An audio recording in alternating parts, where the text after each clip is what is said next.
അത് രണ്ടാണ്. ഇത് മെസ്സേജ് ക്ലാസ് ബോർഡാണ്, മറ്റേ മാസമാണ്.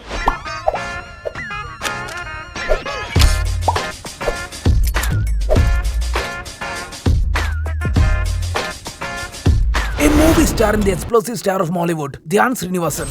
Legalize nuclear bombs. എനിക്കിപ്പോ അടുത്ത് തുടങ്ങിയൊരു ശീലമാണ്. ബോറടിക്കുമ്പോൾ ഞാൻ ചുമ്മാ ഇങ്ങനെ ധ്യാൻ സാറിന്റെ ഫിലിമോഗ്രാഫി എടുത്ത് സ്ക്രോൾ ആക്കി നോക്കി കിട്ടുന്നൊരു പടം എടുത്തങ്ങ് കാണും. തനിക്കെന്താ വട്ടാണ്? അങ്ങനെ ഒരു ദിവസം സ്ക്രോൾ ആക്കി നോക്കിയപ്പോൾ കിട്ടിയൊരു പടമാണ് നമ്മൾ ഇന്ന് കാണാൻ പോകുന്നത്. കാണണമെന്നില്ല സർ, ഒന്ന് വരൂ പ്ലീസ്. ഇപ്രാവശ്യം കമലഹാസന്റെ തഗ് ലൈഫ് ഇറങ്ങുമ്പോൾ ഇവിടെ തഗ്ജി വെച്ച് ചെക്ക് വിളിച്ച പോലെ അന്ന് രജനീകാന്തിന്റെ ജയിലർ ഇറങ്ങിയപ്പോൾ ഇവിടെ അതേ പേരിൽ ദിവസങ്ങളുടെ വ്യത്യാസത്തിൽ ഒരു പടം ഇറക്കാൻ കാണിച്ച ധൈര്യം. യെസ് ഗൈസ്, ധ്യാൻ കാ ഹുക്കും. ജയിലർ ഒരു അഗ്രോ ഫാർമസ്യൂട്ടിക്കൽ ഉൽപ്പന്നം.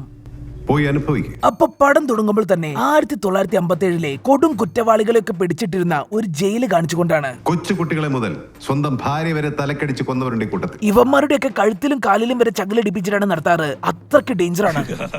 ആൻഡ് ഈ കൊടും കുറ്റവാളികളെയൊക്കെ നല്ല വഴിക്ക് നടത്തിക്കാൻ ആ ജയിലിലുള്ള ഭയങ്കര സ്ട്രിക്റ്റ് ആയിട്ടുള്ള ഒരു ജയിലറാണ് മനോജ് കെ ജയൻ. കൊണ്ടുപോയി ഇരുട്ടറയിൽ അടക്കി മൂപ്പര കുറ്റവാളികളെ കൊണ്ടവിടെ 24 മണിക്കൂറും പണിയെടുപ്പിക്കും. അങ്ങനെ ഫുള്ള് ഡാർക്ക് സീനായ ഈ ജയിലിൽ തനി ഗാന്ധിയനായ ഒരു ജയിലറും കൂടിയുണ്ട്.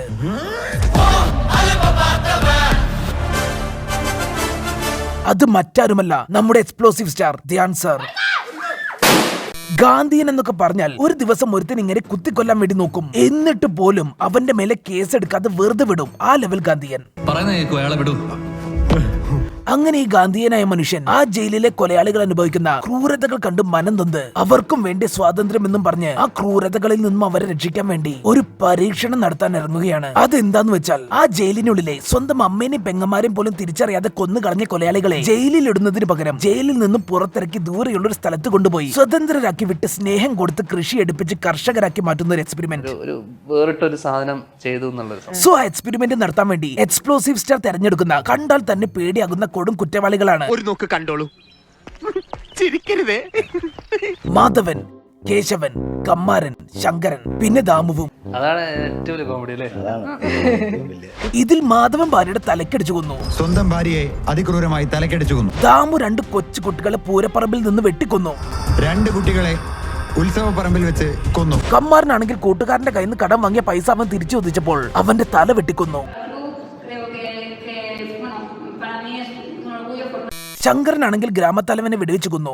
ഇതുപോലുള്ള കുറ്റവാളികളെ നന്നാക്കാൻ ദൈവത്തിന് പോലും സാധിക്കില്ല, പിന്നെയല്ലേ താൻ. അങ്ങനെ ഈ വെടലകളെയൊക്കെ കൂട്ടി നമ്മുടെ എക്സ്പ്ലോസീവ് സ്റ്റാർ ഇവന്മാരെയൊക്കെ നന്നാക്കാനുള്ള എക്സ്പെരിമെന്റ് നടത്താൻ വേണ്ടി ദൂരെയുള്ള ഒരു വിജനമായ ഗ്രാമത്തിൽ ഇവരെയൊക്കെ സ്വതന്ത്രരാക്കി വിട്ട് ചോളകൃഷി ചെയ്യാൻ വേണ്ടി കൊണ്ടുപോവുകയാണ്.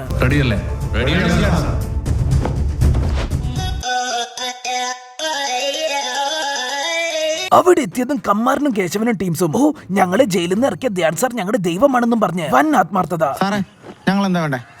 പറമ്പിൽ അഹോരാത്രം പണിയെടുക്കുന്നു.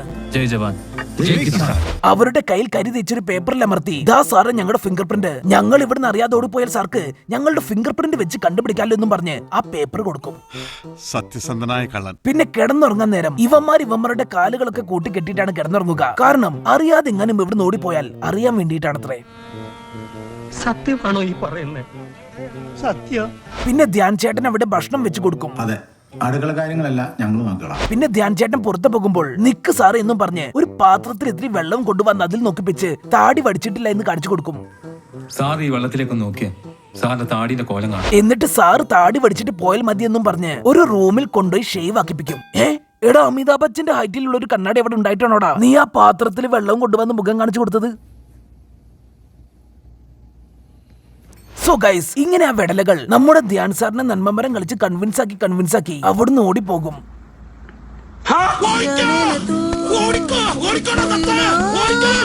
അതോടെ പോലീസുകാർ വന്ന് നമ്മുടെ ധ്യാൻ ചേട്ടനെ പിടിച്ച് ജയിലിലും ഇടും. പക്ഷെ ആരും പേടിക്കണ്ട, ഇത് ഇവിടം കൊണ്ടൊന്നും തീരില്ല. ആ ഓടിപ്പോയവന്മാർ എത്ര ഓടിയിട്ടും ഒരു അറ്റം കാണാതെ ജോഗിങ്ങിന് പോയതാണെന്ന് പറഞ്ഞ് തിരിച്ചു വരും. നിങ്ങൾ കട്ടോ, പക്ഷെ ഞാൻ കക്കുന്നില്ല എന്ന് പറഞ്ഞോണ്ട് കക്കരുത്. അതോടെ എല്ലാം വീണ്ടും back to normal. Dhyan sir experiment continue ആക്കും. അങ്ങനെ ഇവന്മാരൊക്കെ കൂടി പിന്നെയും അവിടെ ചോളകൃഷി ഇറക്കും. ഇങ്ങനെ ചോളകൃഷി നടത്തിക്കൊണ്ടിരിക്കുന്ന സമയത്താണ് എത്ര ഓടിയിട്ടും മറ്റും കാണാത്ത ആ വിജനമായ ഗ്രാമത്തിൽ കളിപ്പാട്ടം വിൽക്കാൻ വേണ്ടി ഒരു പെണ്ണ് വരുന്നത്.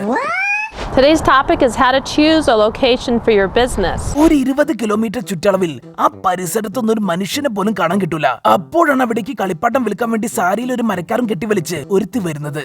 ഇളകുന്ന പാവ, പുലി, സിംഹം. ദിവ്യവിളി അന്നേ പെർഫോം ചെയ്തിട്ടുണ്ട്. പണ്ട് രേവതിയിൽ ചെയ്യുന്ന പോലെ. നല്ല മയക്കുള്ള കോളുണ്ടല്ലോ. ഞാനും ദിവ്യവിളി വിളിക്കാൻ പോവാ. കൊഞ്ചാനൊക്കെ വേറെ ആളെ നോക്ക്. ചെമ്പകത്ത് കിട്ടൂല.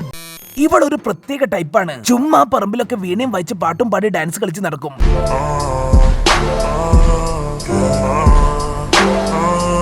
അങ്ങനെ ഇതൊക്കെ കണ്ട് ധ്യാൻ ചേട്ടൻ അവളോട് ഒരു ഇഷ്ടം വരികയാണ്. അപ്പൊ തന്നെ ധ്യാൻ സാറ് 2 പിള്ളേരെ അവിടെ കൊണ്ട് നിർത്തും. എന്നിട്ട് അവരെ നോക്കാൻ വേണ്ടി പെണ്ണിനെ ആ വീട്ടിൽ കൊണ്ടുവന്ന് താമസിപ്പിക്കും. അങ്ങനെ ധ്യാൻ ചേട്ടനും കളിപ്പാട്ട കച്ചവടക്കാരും പിള്ളേരും ആ കൊലയാളികളും ഒക്കെ കൂടി അവിടെ സന്തോഷമായി പോയിക്കൊണ്ടിരിക്കുകയാവും. ആ സമയത്താണ് അവർ കൃഷി ചെയ്ത ചോളം വിളവെടുക്കാൻ പാകത്തിലാവുന്നത്. അതോടെ അവരെ ചോളം മുഴുവൻ മാർക്കറ്റിൽ കൊണ്ടുപോയി വിൽക്കാൻ വേണ്ടി പറിച്ചെടുക്കുകയാണ്. പക്ഷെ ഇവർ പറിച്ചെടുത്തത് ചോണമാണെങ്കിലും മാർക്കറ്റിൽ കൊണ്ടുപോയി വിൽക്കുന്നത് കൈപ്പയ്ക്കും പടവലങ്ങയും മുരിങ്ങയ്ക്കും ഒക്കെയാണ്. സോ ഗൈസ്, അങ്ങനെ അവന്മാരെ പച്ചക്കറി മൊത്തം മാർക്കറ്റിൽ കൊണ്ടുപോയി വിൽക്കുകയാണ്. എന്നിട്ട് അവിടുന്ന് അടിച്ചു പോക്കറ്റിയായി ആ വീട്ടിലേക്ക് കയറി വരും. ഇനിയാണ് ആ വെടലകൾ അവന്മാരുടെ സ്ഥിര സ്വഭാവം എടുക്കുന്നത്. അതെന്താന്ന് വെച്ചാൽ ആ വീട്ടിൽ ഉറങ്ങിക്കിടക്കുന്ന കളിപ്പാട്ട കച്ചവടക്കാരിയെ ഇവന്മാര് ഗാങ് ബാങ് ആക്കാൻ നോക്കും. പക്ഷെ അപ്പോഴാണ് ഒരു വൺ ട്വിസ്റ്റ്.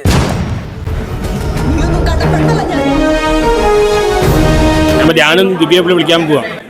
ഇതൊക്കെ കാണുമ്പോൾ നമ്മൾ വിചാരിക്കും ഈ അമ്മേനും പെങ്ങന്മാരെയും തിരിച്ചറിയാൻ പറ്റാത്തവന്മാരൊന്നും ഒരു കാലത്തും നന്നാവാൻ പോകുന്നില്ല എന്ന് പറഞ്ഞ് ധ്യാൻ സാർ അവന്മാരൊക്കെ തിരിച്ച് ജയിലിൽ തന്നെ കൊണ്ടാക്കുമെന്ന്. പക്ഷെ അല്ല ഗൈസ്, തനി ഗാന്ധിയനായ ധ്യാൻ സാർ ഈ റേപ്പ് കേസ് ഒരു സോറിന്റെ മേലെ ഒതുക്കി തീർക്കും. കള്ളൊടിച്ചപ്പം പറ്റിപ്പോയതാ, മാപ്പാക്കണം. നല്ല ഫിലിം, നല്ലൊരു മെസ്സേജ് ഉണ്ട്. മാത്രമല്ല, ഇനി ഇങ്ങോട്ട് ആരെങ്കിലും തല്ലാൻ വന്നാൽ പോലും തിരിച്ചു തല്ലരുതെന്ന് അവന്മാരുടെ ഉറപ്പ് വാങ്ങി വെറുതെ വിടും. ഇങ്ങനെ ഇരിക്കുന്ന സമയത്താണ് ഒരു ദിവസം രാത്രി ആ വീട്ടിലേക്ക് അവിടുത്തെ മാർക്കറ്റിന്റെ മെയിൻ ആള് വന്നിട്ട് നീ പച്ചക്കറി വില കുറച്ച് വിൽക്കും അല്ലേടെന്നും പറഞ്ഞ് ധ്യാൻ സാറിനെ തല്ലി ചതയ്ക്കണത്. മറ്റേ വിടലകളാണെങ്കിലോ ഇതിലൊന്നും ഇടപെടില്ല, ആരെയും തല്ലൂല എന്ന് വാക്ക് കൊടുത്തു പോയില്ലേ എന്നും പറഞ്ഞ് അവസാനം അവിടെ വന്ന ഗുണ്ടകൾ ഒരു കാളേനെ കയറൊരു വിട്ട് നമ്മുടെ ധ്യാൻ സാറിനെ ഇടിച്ച് തെറിപ്പിച്ച് കൊല്ലും. അങ്ങനെ 5 കൊലയാളികളെ കർഷകരാക്കി മാറ്റിയ സന്തോഷത്തിൽ ആ ആത്മാവ് ഭൂമിയിൽ നിന്നും യാത്രയാവുകയാണ്. പടം കഴിഞ്ഞ്